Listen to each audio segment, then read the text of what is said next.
Hello, welcome back to my channel. Happy holidays. So today we are making peppered turkey.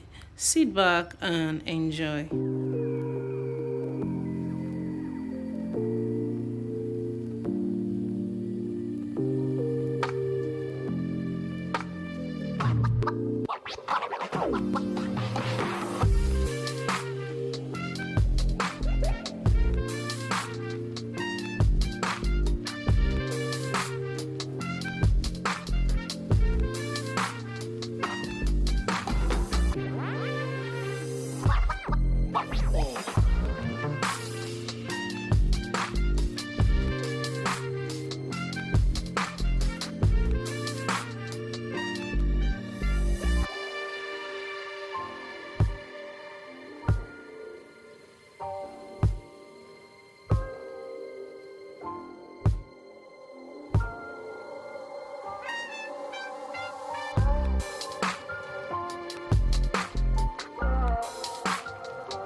So these are the condiments I'm going to blend.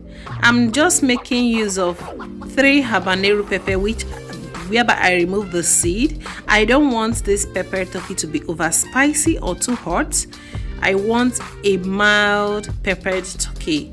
But if you want it super hot and super spicy and peppery, you can add a lot of habanero pepper and a lot of chili pepper. Okay, I made use of just few chili pepper and red bell peppers and just 3 habanero, which I removed the seed. I don't want over spicy or peppery peppered turkey. I want it mild.